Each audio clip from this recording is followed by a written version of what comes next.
the questions and answers. Okay, we've reached the top of the hour. I'd like to welcome everyone to today's webinar, which is New Thinking on Improving Quality. And I'd like to introduce to you our two speakers who are going to be both talking about quality. First of all, welcome to Thomas Laird from Expivia Interaction Marketing. Thomas, you run a 500-seat outsourced contact center, and you're also responsible for the Call Center Geek podcast, which I know is a very popular podcast. Yeah, so I appreciate it, Johnny. Thank you. It's awesome to be here. I think, you know, as an outsourcer, there's a lot of people that are here that are in different channels, right? So there's people that are running insurance call centers and retail call centers, and you know, all different types of contact centers. And I think, you know, with being an outsourcer, I can relate to a lot of the pain points of a lot of different people here on how we're doing QA and how we can kind of relate it to the group as a whole. Excellent. So, and also delighted to welcome Lauren Mascher from Nice Systems. Lauren is with product marketing for the analytics and quality product lines. Welcome to today's webinar, Lauren. Thanks, Jonty. Great to be here today. It's great to have you back. And you're going to be looking at some of the way that some software tools can help automate the process. Yes, we'll be talking a lot about some of those topics that you just read out that are the greatest challenges. So I'm excited to get going. Excellent. So just a little bit of housekeeping. If you want to watch a replay of today's webinar, you can do that. That's at callcenterhelper.com/recorded webinars. It's a good time now to join the chat room. The link to the chat room is callcenterhelper.com/chat. We're not doing it in the box on the Zoom. It is going to be in the Call Center Helper chat room. So so you can either use the long callcenterhelper.com/chat, or just nice and easy, just pop this address here, cch.chat, into your browser. You'll go straight in, put in your first name, email address, and you'll be straight into the chat room. We've got about 54 people logged in already, so it's a good one to do that. If you want to get hold of copies of the slides, the chat room is by far the easiest way to do that. And you can just download the slides by following this link. You can also get a link on that same page. Will point you to Thomas's Call Center Geek blog as well. So a great way in there. There's also details for both Thomas and Lauren of their contact details if you want to connect with them on LinkedIn. I'm sure they'd be happy to receive your requests for that. The chat room is in a separate window, so it does help if you can either perhaps put the chat room on your mobile phone, or you could put your chat room up on the screen and then have the two screens side by side. They are not integrated, but on most PCs nowadays, there's enough space to get the two together. And when you're logged into the chat room, you'll notice these little buttons A, B, C, D. When we go to the quiz, those are the buttons that you need to press to take part in the quiz. So we're going to be giving, so you can ask tips or questions or answer other people's questions in the chat room. Use hashtag question for question or hashtag tip for a tip.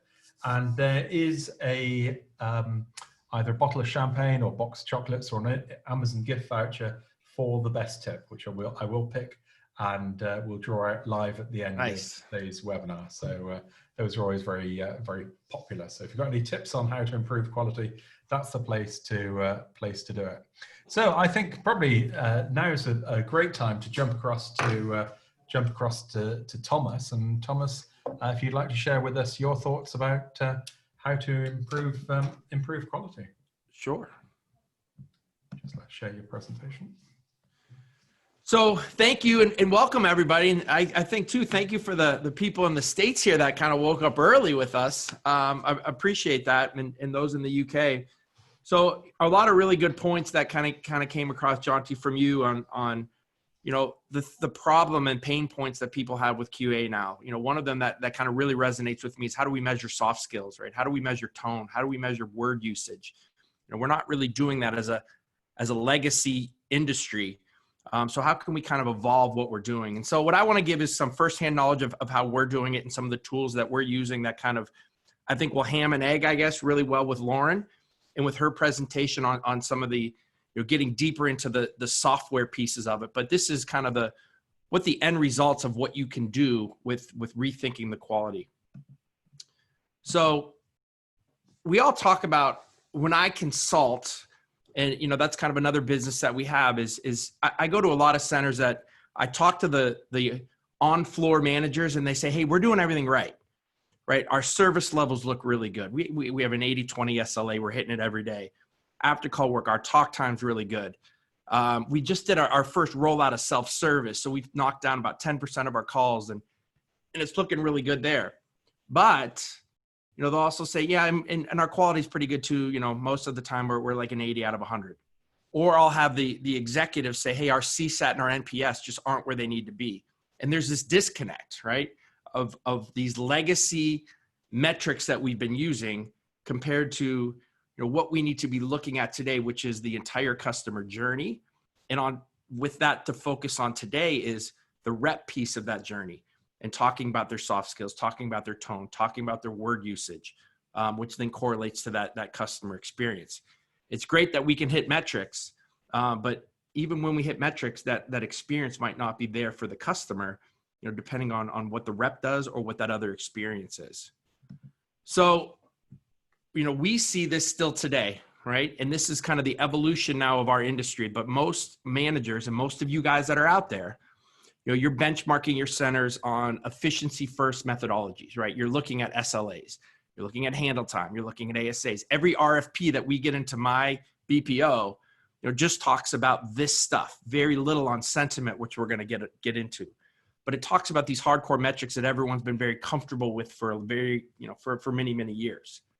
So having said that, let's ask you a quick question. And John, I know we have a poll here that kind of asks, what are some of the metrics that people are used to, and what are the things that you're kind of benchmarking as the most important metrics in your contact center?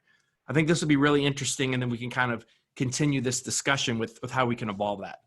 So we'd like you to pick two metrics that you think are the most important in your organization. Just pick two. So you can pick two from service level, average handling time, adherence, customer satisfaction, employee satisfaction, or quality score. So just if you could pick two of those. If there are any other answers you've got, if you'd just like to put that into the chat room, which you can get to from callcenterhelper.com/chat, or just type cch.chat into your browser.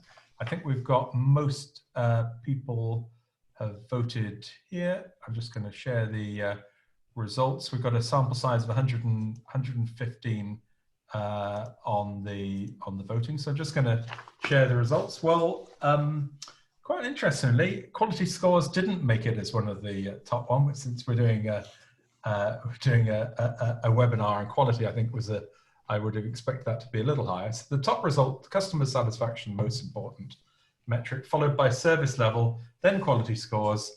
Average handling time is good to see right down the bottom.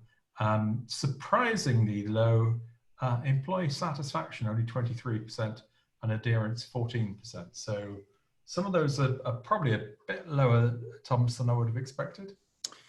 Yeah, and I think, some of this is, there's always a disconnect, right? There's quality scores, CSAT, employee satisfaction, people trying to kind of almost figure out what that is and how that can plays into it. Service level is always kind of the number one, because if you don't answer the calls on time, almost everything else kind of, doesn't fall into play.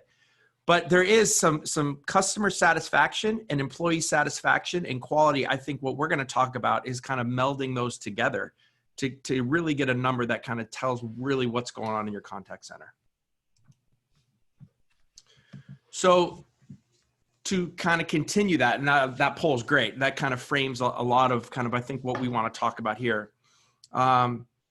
As I kind of said, and this is probably a little bit of a redundant slide, but those telephony metrics, really, they're just telling us, not so much of the customer experience or the quality that associate gave, right? They're just telling really if we answered the calls at an appropriate time, And if our ROI is good because our agents are efficient as well, right? Which is important, but we want to really look today at how quality is done and how we can rethink the quality piece of this. So right now, and I know it's most of you out there because it definitely was us until we kind of took on this, I guess, new methodology is you have an algorithm. I call it an algorithm, or you have a quota, right? It's the certain number of calls that you're scoring in your call center per week or per month. So, hey, on our program, we score 3 calls per rep per week.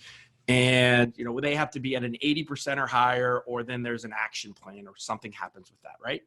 So everybody kind of does that. And that might not go away, but that we're going to talk about how we can evolve that. And the second piece is you guys, because that survey talked about customer satisfaction, I am assuming so many of you are doing after call CSAT surveys or NPS surveys, or you're sending emails out afterwards, right? So today, this is kind of the core process of how we judge our agents, and then how we judge the customer kind of sentiment or the customer experience. And while those are important, I think we can evolve that.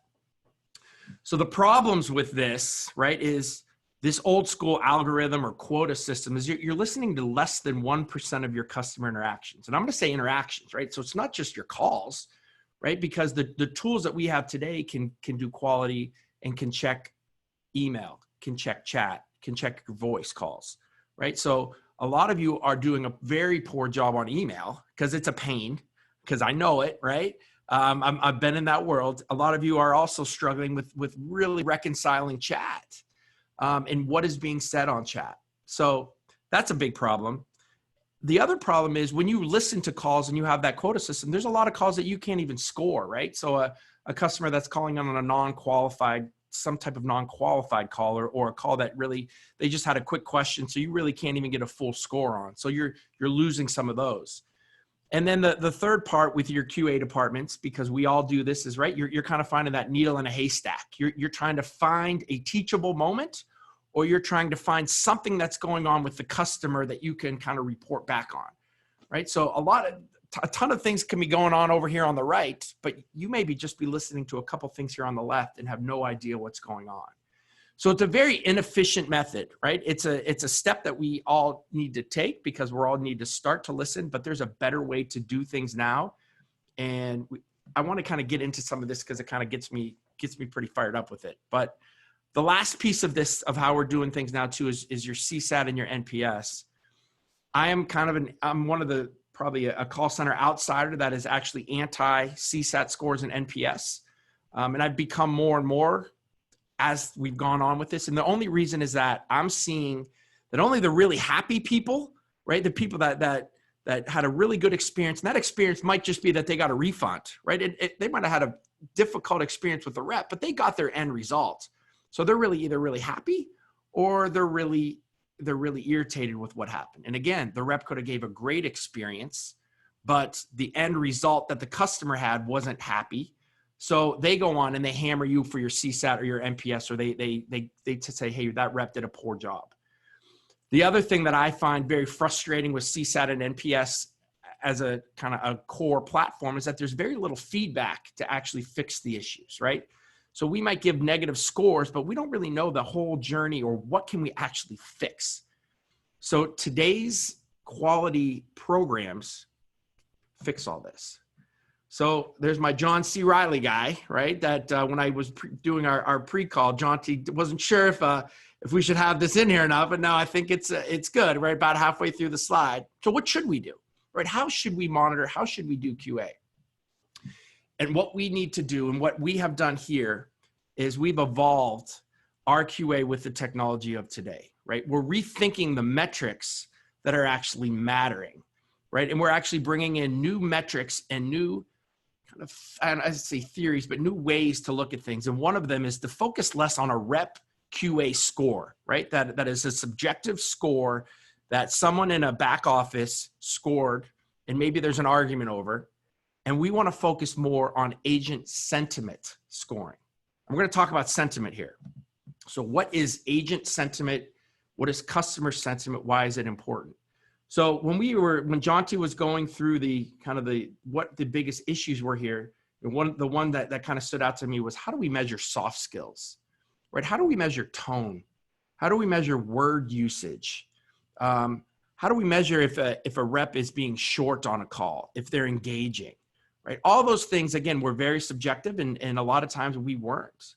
But now with sentiment scoring through speech analytics, we can look at 100% of all of the interactions that come in, have AI and have a platform that's actually listening to every single call, right? It's scoring an agent now on sentiment. So I'm probably getting ahead of a couple of my slides, but I'm getting excited about this now. In our call center, right, our dashboards that we have on our TVs, I guess at least when everybody was here, in-house, we showed our leaderboard of sentiment, right? That was just as important as our leaderboard of handle time or, our tickers of service level, right? So sentiment is a way that we can take all of the issues that come in and all of the questions and how a rep is interacting with the customer, and we can score it, which is a really an amazing piece of technology, an amazing turn for the industry. So this is what gets me fired up about analytics and about the new way of doing things is, one, instead of listening to less than 1% of all interactions, we're listening to 100% of every single call that comes in, every single chat session that comes in, every single email that comes in. And we can flag and we can look at specific things in the data. So we're not just kind of trying to figure out if we can listen and find that one rep who's maybe doing something wrong, or I like to say a teachable moment, right? But we're having the system look at everything and flag calls. So our QA people aren't trying to find things. They're more focused now on fixing things, which is a huge kind of change and evolution of the thought process. So we can score and rank agent sentiment, which is really cool because we can actually pay, which is my fifth bubble on the right. We're actually paying and incenting our reps off of sentiment. So because I know there'll probably be some questions on this, we have a base rate that all of our agents get. If we have a sales program, it's very easy to give, some type of, commission or some type of quota that they need to hit. But it was very difficult to say, it's unfair for the customer service guys that have no cross-sell, have no upsell. How do we incent them more? And analytics has given us a tool now so that we can incent our top reps, because we can actually judge who's being nice on the phone, who's using proper words, who's using the proper tone, who's making sure that every single disclosure, every single word is being read perfectly. And those reps deserve to be paid more. So there's an actual way to kind of incent attitude, right? Which is an amazing kind of thing to look at. We can tag fraudulent or suspicious calls, right? We're not just trying to hope that we find them. The other really cool thing that we didn't focus on today because we're focused on QA, but the other really cool ancillary piece of this is that all this big data is coming in, so we can get customer trending keywords. So we can get actionable marketing data in the contact center. So a cool example that I give from this is, we have a retail client who launches a new product, or they have a special that goes out. I can tell them in a week's time, hey, 38% of the customers that called in use the phrase too expensive. So maybe we need to pivot on, the price point, or we need to pivot on some of the marketing that you're doing with that, or maybe we need to give more incentive on it. So that's a really cool piece of this. And it also kind of shows, when we talked about CSAT and NPS, that we don't know why, right? They have a lower CSAT or NPS, or why that customer is irritated. Well, now these trending keywords are going to tell us if we have a problem with our self-service, if we're going to have a problem with our IVR, if we have a problem with our website or our app, right? So it might not be the actual rep's problem, but it actually gives us things to fix. So again, we understand kind of the why. So I think that you kind of see the full arcing different way that we can now look at data. We can look at quality, and it doesn't become just a rep in a QA area trying to find something wrong, but it becomes this kind of employee or customer-centric model that we're taking all the interactions, kind of funneling out what needs to be handled and what needs to be fixed, and being able to focus more on that than the actual finding of the problem, because the AI and all the technology is actually doing that work for us. So I think I kind of summarized this of how it's evolved our center as a whole. This is kind of my last slide is, You know, we're not just agents listening for specific things. We become more of our QA is more of an analyst type position, and not an analyst like a programmer, but an analyst like they're analyzing all of the metrics that are coming in from our analytics. And we can now do pinpointed listening, right? So looking at specific reps who maybe have lower sentiment because obviously their tone's not right. Their soft skills aren't where they need to be. They're not saying things in a disclosure. And we can watch for flagged calls. So if we have we want to flag every time that somebody says the word lawyer or legal, right? We couldn't do that before. You would just hope that you would find that. Now we can do that. We can flag all those calls and we can listen and take a deeper dive into what actually happened on those calls, or we can alert people that say, hey, maybe we have a problem. You can spot agent training needs much easier. And then, you know, as a kind of an ancillary, which is a whole nother webinar, right? Spot trends, not only from a QA standpoint, but on the customer journey standpoint. And where did they have pain points, right? It might not be the call center's fault that your CSAT or NPS is low. It might be your self-service model. And the other thing from an associate level change, you know, you have to get a culture buy-in on this. They have to understand what sentiment means. You have to dig deep into what changes sentiment, which is basically their tone, their word usage, all the things that I'm sure you're trying to train and get out of your agents in your call center. You know, our culture here at Expedia is attitude and effort. And effort was pretty easy, right? You know, you show up and we would incent off that, but attitude was always very difficult. How do we incent on somebody's attitude? And analytics and then kind of the new way of QA has kind of given us, you know, a tool to be able to pay our agents more for actually being nice, which is a pretty cool thing. So again, that's the evolution that we've seen from our center is the trying to find an issue to issues are now here. How do we go fix them? And I think it's really evolved kind of what we've done and how important these new tools are. So just again, here's my cheap plugs. So I do have a podcast. It's called Advice from a Call Center Geek. You can find it anywhere that, you know, you listen to your podcast. You can join our SMS texting community. And then I know that there's some links on, in the chat room as well to get us on LinkedIn as well. So thank you very much. And I'll hand this back over to you. Wonderful. Well, thank you very much for that. Indeed, Thomas, some great points there. We're going to be jumping into a quiz in a minute, so just give you a chance to log into the chat room to take part in that. The link here is www.callcenterhelper.com/chat. And once you're logged in there, you'll see these buttons there. But before we do that, while you're logging in, I'd just like to say, what did you like best about Thomas's presentation? Certainly there are some good points in there, Thomas. We need to move feedback away from just the really happy or the really angry customers. I think it's a very good one. Rethink the metrics to think about, not about a QA score, but more about a sentiment score. And certainly I did like the bit about paying staff to be nice. I think there's not enough niceness in the world. So I think that's a great thing to do. So if you'd like to log into the chat room, if you're not there already, either type in callcenterhelper.com/chat or just type cch.chat into your thing, and you'll see these little buttons here when you're logged in. So let's go and see how many we've got logged into the chat room. So let's just jump across here, and so we've got 104 people logged into the chat room. So just give you a minute to go in. The link here, callcenterhelper.com/chat. And you'll see these buttons here. So if you want to get ready to vote, and I'm going to start the first question now. True or false? Over half of contact centers are still using spreadsheets for QA. So press either the A button or the B button, which is the red button, or the blue button there. So just like to, true or false, over half of contact centers are still using spreadsheets for QA. I think most of you have voted there. Just wait for the last couple to come in. Hopefully get this one right. Yes, most of you got that right. 91 of you did. The actual answer is it's only just over 50%. 51% of contact centers are still using spreadsheets. But on a positive note, something just under 50% are using specialized QA or quality management systems. So a bit of a change that's happened. This comes from the call center helper report, what our contact center is doing right now. So next question, which of the following is not a QA best practice? Is it A, aligning quality scores with CSAT scores? Is it B, encouraging self-assessment?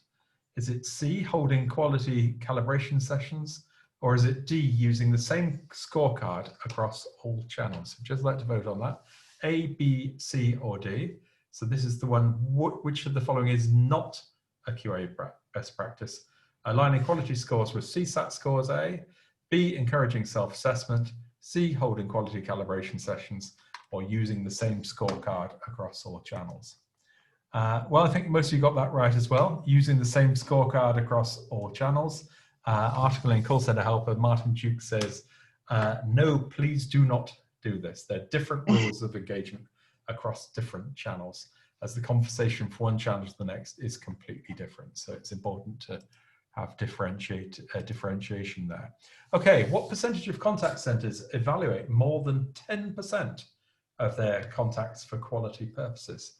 Is it A, 4%, B, 14%, C, 24%, or D, 34%? So which percentage evaluate for more than 10% of their contacts for quality purposes? And then I think in a lot of cases that there's only about 1% get done. So what would you say is the percentage? It's a bit of a trick, not a trick one, it's a bit of a tricky one to answer. Here we are, we've got everyone voted there.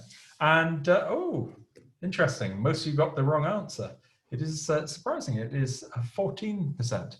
According to the same report as I did earlier, the percentage of evaluations for quality purposes, more than 14% of people evaluated more than 10%. What's rather worrying is over a quarter evaluated 1% of calls or less. So I think there's a big lesson there to get the numbers up if you can, and maybe technology has a role in that. And last question, which metric did Thomas recommend incenting advisors around? Was it A, customer effort, B, customer satisfaction, C, the net promoter score, or was it D, sentiment scoring? So which metric did Thomas recommend for incentivizing advisors? So I think hopefully most of you should have got this one right. And here we go. So indeed, most of you got that right. 82 of the audience got sentiment scoring. So Thomas, it does seem that everyone was listening, which is great. Most of them were, yes, thank you. So here we are, associate level changes from Thomas's presentation. So the winner, here we have lots of people got very high scores this week, but the winner was Jasmine 1. So we'll be getting in touch with Jasmine to sort out a prize for you. So we're going to jump across now to the chat room, see what we've got coming through in the chat room. We'll do some top tips and questions. So we've got some more answers in challenges about QA, which is getting all staff to think about it as a positive aspect and embracing it as a way to improve service. Getting the correct weighting, as Daryl says. Calibration initiatives with consistency and performance, as Susan, and make it easy for staff as opposed to something they need to remember. So let's have a look. We've got a couple of tips coming in. Leslie says, why measure what you expect, i.e. adherence to process? That just makes it a tick box exercise approach to QA. Measure and reward the agent for driving positive customer emotion and sentiment through rapport building and empathy, problem solving skills, and ownership. Sounds like this is a summary of your presentation there, Thomas. Yeah, I think you're right. That's kind of hits it to a T and just kind of gives a way to actually do that. Very good. Alex says, encourage your agents to get involved in creating quality measures and to take part in quality calibrations. Agent engagement can be key in ensuring ongoing buy-in to the output. Lauren, I like this as a tip, and getting everyone involved in the calibration. Yes, a couple of ideas I'm going to present to get everyone involved in my presentation, so stay tuned. Wonderful. Well, we've got a question from Daryl who says, question for Thomas. What application or CX service are you using to measure analytics? We're a nice in contact shop. So we are using interaction analytics for all of our analytics through Nice in Contact. So I know Lauren's going to show some of the kind of more advanced features of some of a like tool that I know uses kind of the same engine. So I think that her presentation will give a really cool look at kind of some of the things that I can actually look at in my center. So is yours the Nexidia engine, or is it the other one you're using? I think Lauren's going to show the Nexidia, correct, Lauren? Yes, I'm going to show the nice Nexidia. And you're tool. using So they're all related and they're all in the same family. Right. Okay. So, the big brother, the big sister, I guess. So here we are. Laura says, question, if you can't afford new software with the analytics features at the time, what's the best approach to take on QA? Lauren probably is the best one to answer that. Yeah, there are some things you can do. And again, I'll be talking a little bit more about that, but it's looking at what metrics that you can actually capture and measure. I know Thomas said he doesn't like the NPS CSAT score, but maybe you can use some of that to drive at least an evaluation versus a random selection. So look at some of your metadata from various systems you probably have in place today, such as your telephony system. You can look at long calls, short calls, transfers. That kind of data can really drive a logic behind why you're evaluating. Excellent.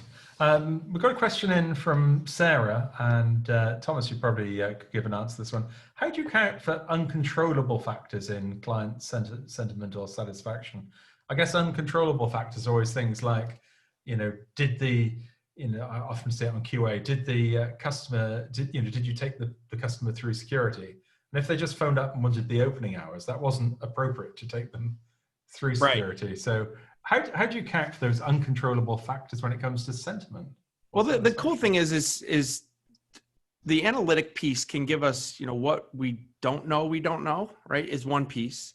And then the other piece is we can set this up to try to make some of these uncontrollable factors, especially if they are repeatable and we kind of see them, I guess, more controllable, right? So we can actually set things up to what should happen at the beginning of a call. We can do if-thens, like if a customer says this, then the rep should have done this.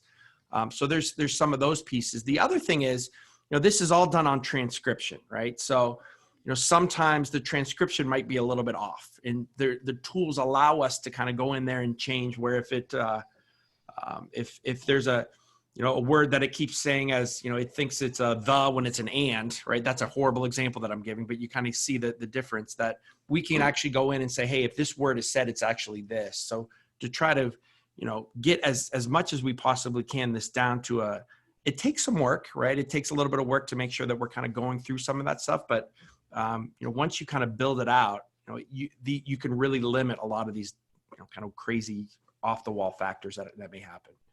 Wonderful. We've got a few tips and opinions coming through. Charles says, the best way to improve quality is to improve employee engagement. If your employees are engaged, they'll look after the customers. The customers then look after your results. You can't put a price on engagement. I think that's a great sentiment there. And Becky has got a tip. Create a continuous framework so every piece of work that passes through quality can continuously loop the cycle to ensure you're not becoming complacent or missing opportunities to improve and enhance your service.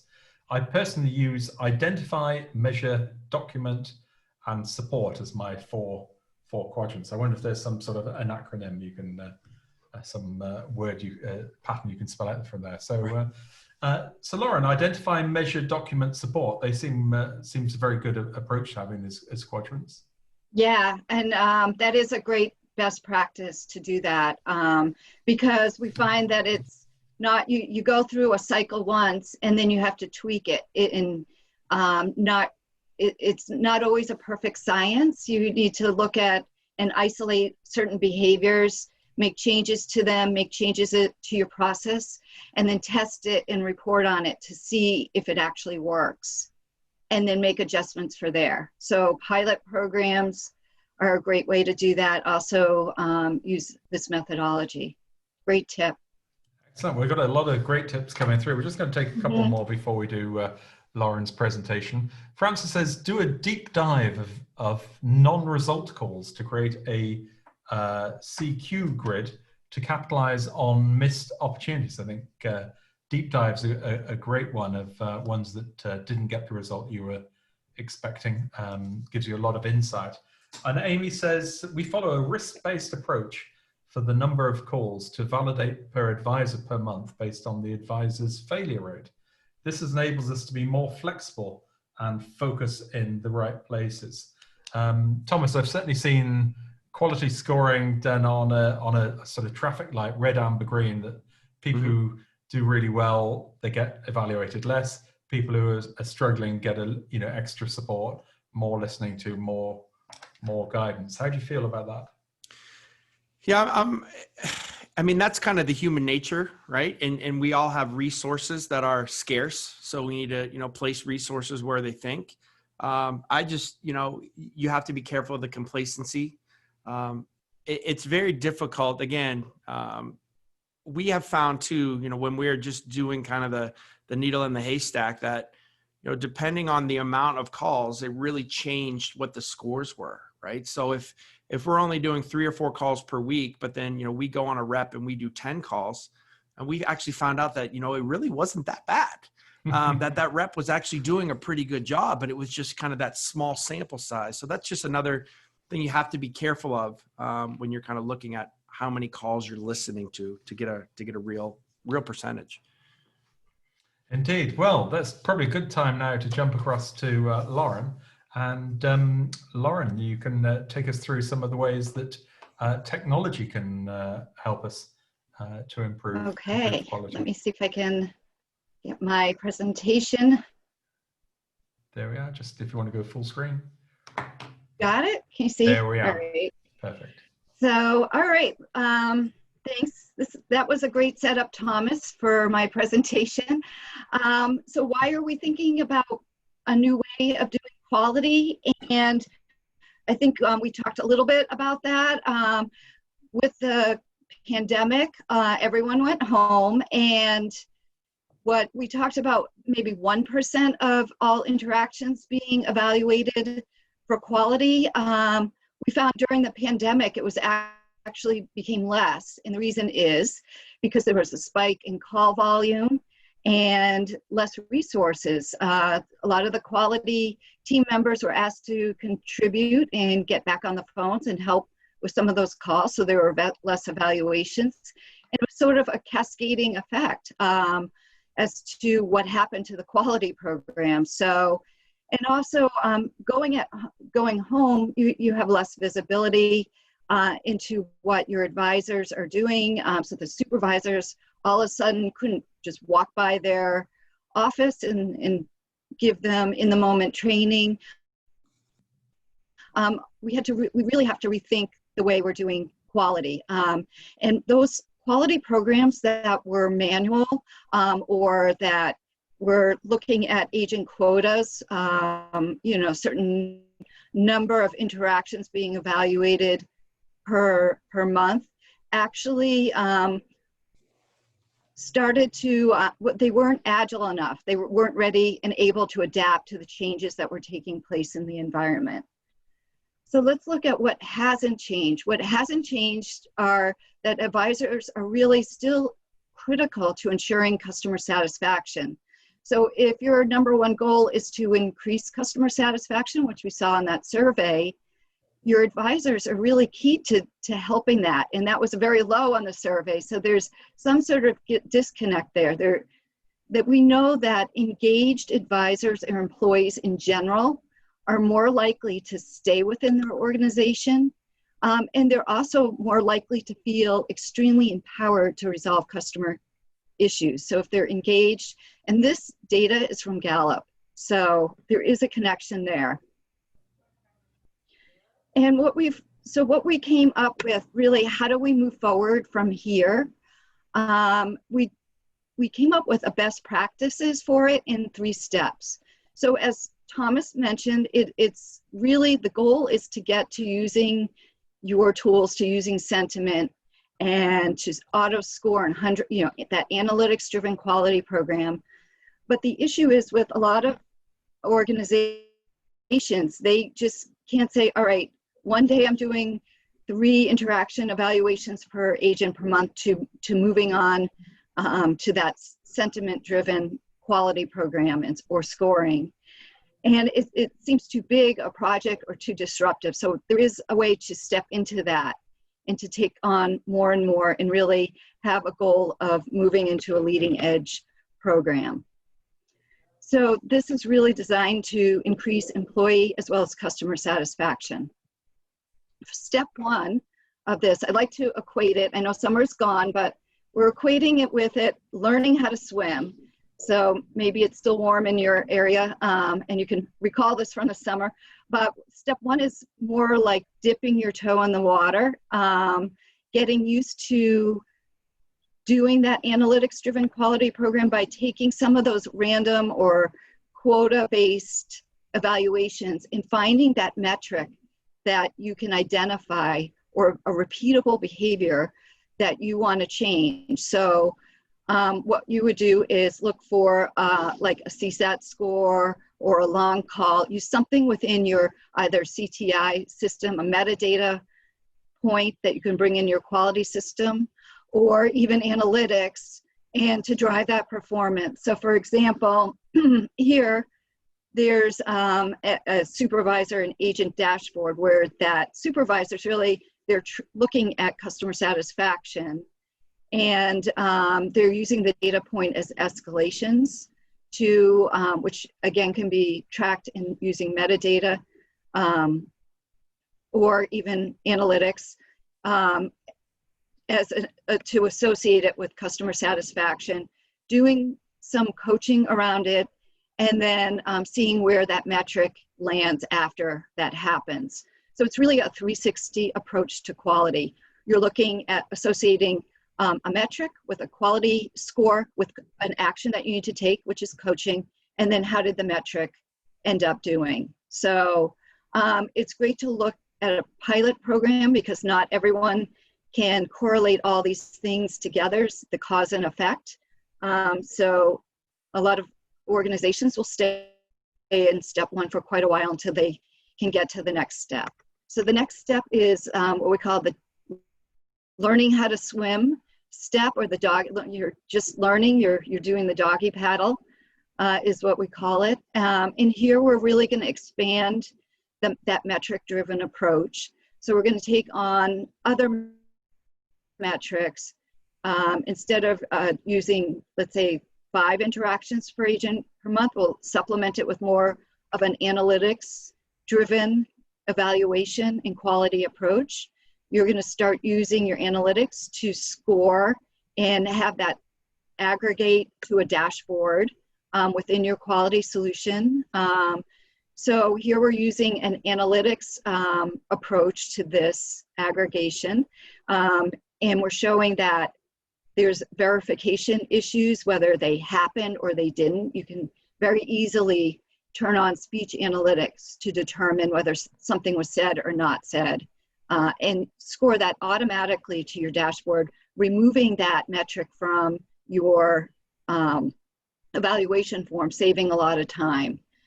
Here's where we provide agents and quality teams and supervisors with access to dashboards, and then also really to drive empowerment by giving advisors access to their own recordings, to their own performance evaluations, giving them the ability to request coaching and do a self-evaluation, really empowering those employees.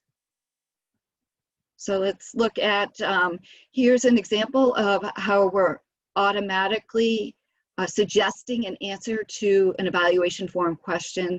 There's a question on why this customer called in, and the system automatically detected using speech analytics that the customer's calling about pet insurance. So no longer do the agents have to categorize those calls, again, saving time. and allowing you to focus on what's important. So step 3 is the transformational aspect of quality management. Here, you're really taking it to the next level, not just using analytics as we know it today, but using artificial intelligence to drive and understand what is happening with customer sentiment. So I'm showing you in this screenshot here, there's sentiment scores, but those sentiment scores tell you one story. They're telling you what the customer felt about the interaction, but what did the agent actually do to contribute to that sentiment score? That can be broken down by behaviors. And what artificial intelligence does, there's models, different modeling of behaviors, and it can automatically detect when these behaviors are exhibited or not, and whether that's contributing to a sentiment score. So this is really very new in the contact center to use and break down an interaction to this level. And this can be done on every single call, on every single digital interaction. Here it's broken down by site, supervisor, and then by agent.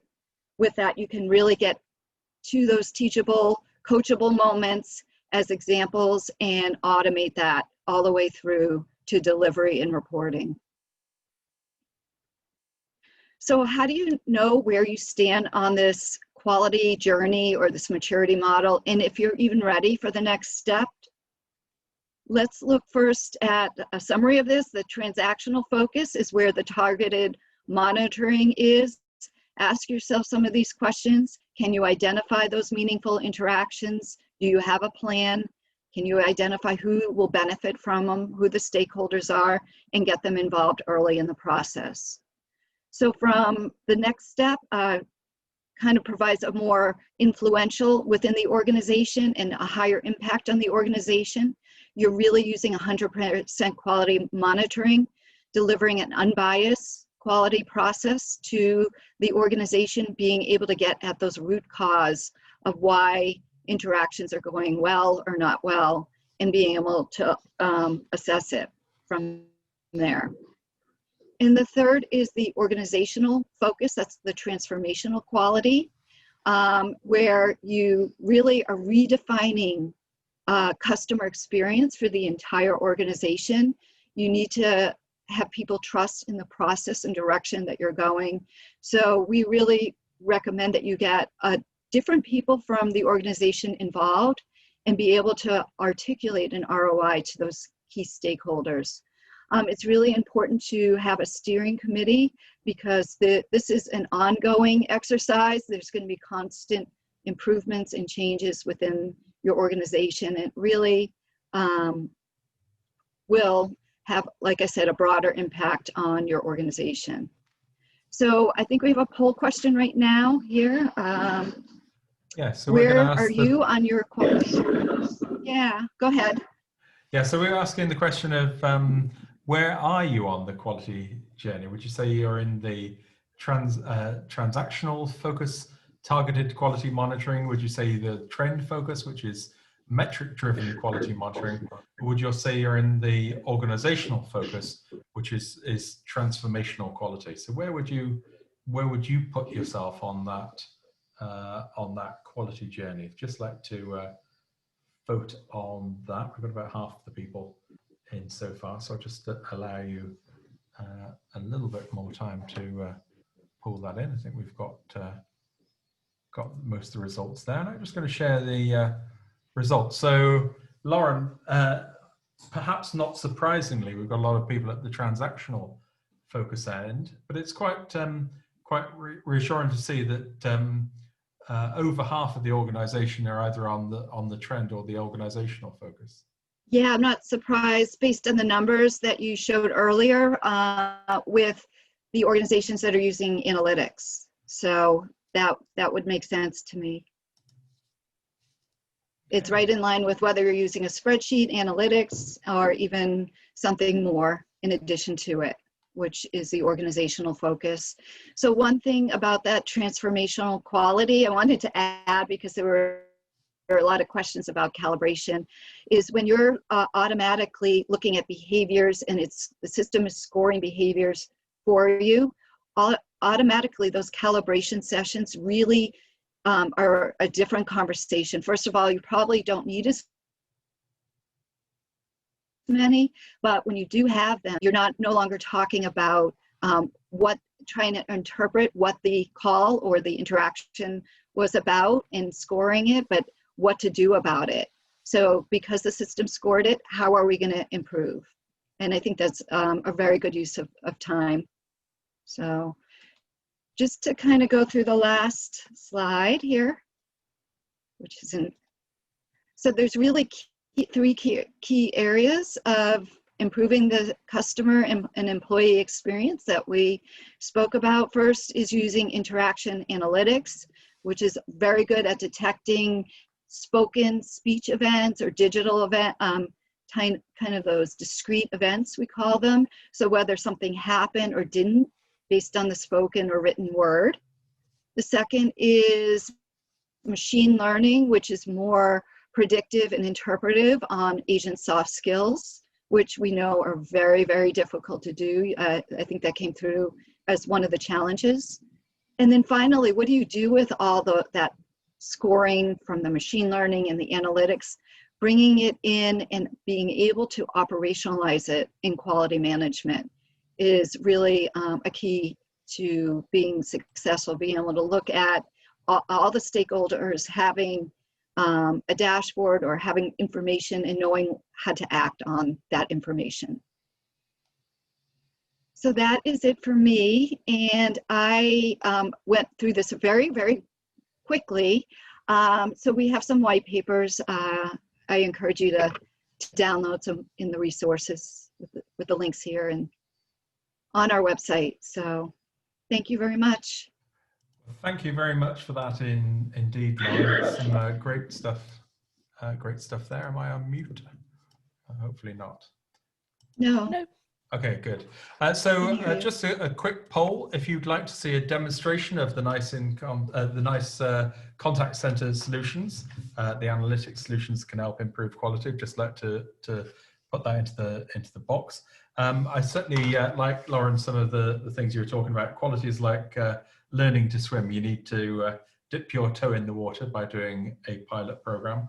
And I did like the idea about what did an advisor do that could contribute to a sentiment score. And it's very nice to see things like active listening being able to be scored upon. I think that's a very nice touch there. So I'm just going to jump across now, and we'll have a look at some top tips and questions and see what the audience has been saying. So the first one we've got from Emily says, we measure soft skills and compliance or conduct separately. If someone fails conduct, but smashes soft skills, we can still provide positive feedback on the customer experience, and it works extremely well for engagement. Thomas, what's your thought on that? No, I like that because, I guess from a culture standpoint, right, we want to kind of promote and rah-rah everything we can, right? So like we promote on the floor and we kind of train off the floor. So I think that this is a really good way to, even if somebody does make a mistake, right, you can still go and be like, hey, you did great on this piece of this, right? We just got to kind of focus on this area. So, I like not smashing the reps for doing things wrong and figuring out how we can engage better and be positive with the coaching that we're giving. And I think this is a really good way. Thank you, Emily. That's a great idea. Well, I've got some great tips here. Gaurav has said, I've noticed that actively involving agents during the creation of quality monitoring framework can be immensely effective.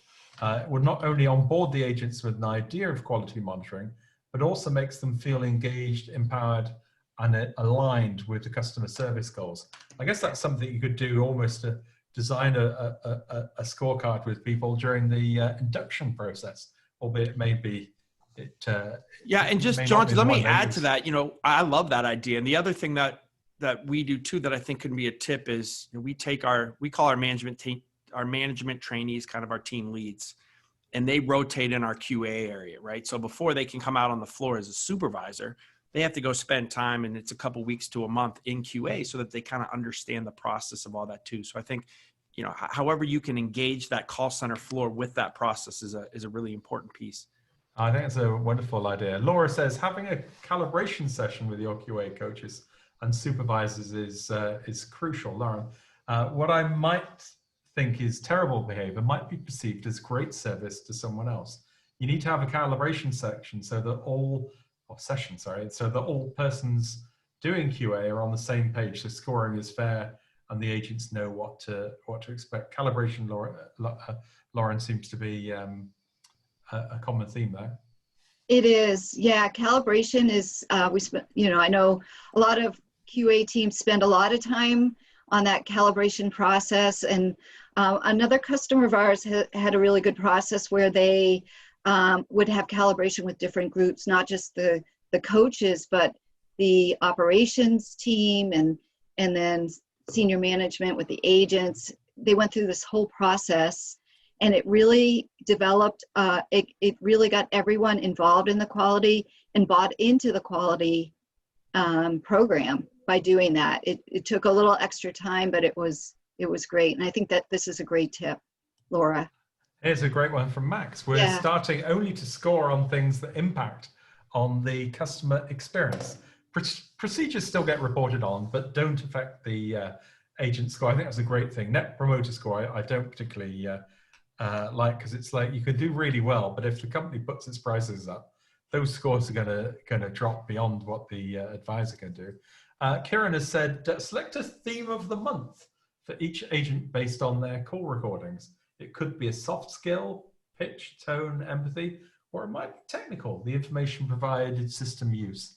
I've had some good results getting my guys to focus on 1 point per month. It's a lot easier to focus on one thing. I think the old phrase is you can do one thing well or two things badly. So focusing on one can be good. Emily says, keep agents happy with hamper deliveries on a Monday morning or Friday afternoons. They feel appreciated. Providing £5 online gift cards to Deliveroo or Uber Eats could be nice.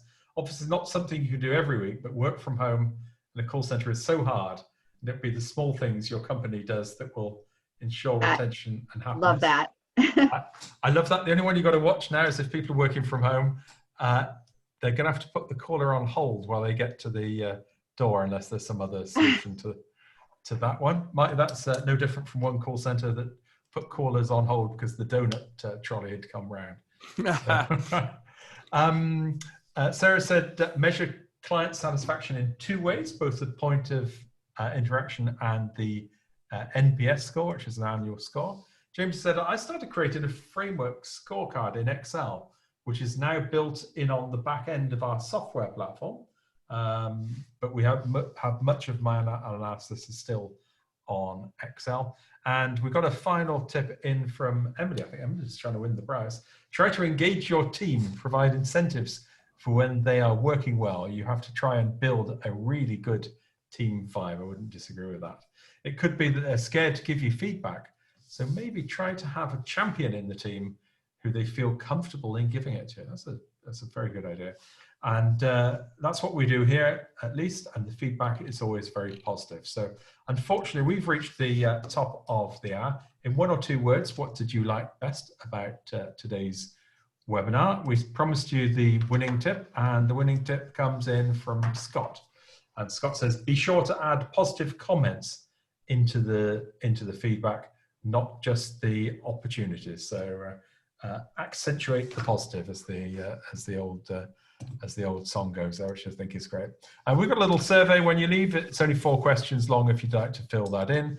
We should have the recording online in probably just over an hour's time, so it would be good. Next week, we're looking at the latest developments in contact centers, followed by, as we move into November, creating a culture that customers and advisors love. I'm looking forward to that one. And so I'd just like to thank our 2 speakers. Thank you to Thomas Laird, who is also known as the call center geek. So if anyone wants to catch up with Thomas, they can either connect you on LinkedIn or search for the call center geek on your favorite podcast platform. Thank you, Thomas. Thank you, Jonty. Wonderful. Thank you, Lauren Mascher from Nice Systems, for sharing your thoughts on analytics. Thanks, Jonty. Thanks, Thomas, as well. You too, Lauren. Thank you. Thanks, everyone, for joining us today. It's been a fabulous webinar, lots of people online. And stay tuned and come back next week when we're looking at the latest developments in contact centers. Thanks, everyone. Bye-bye. Bye.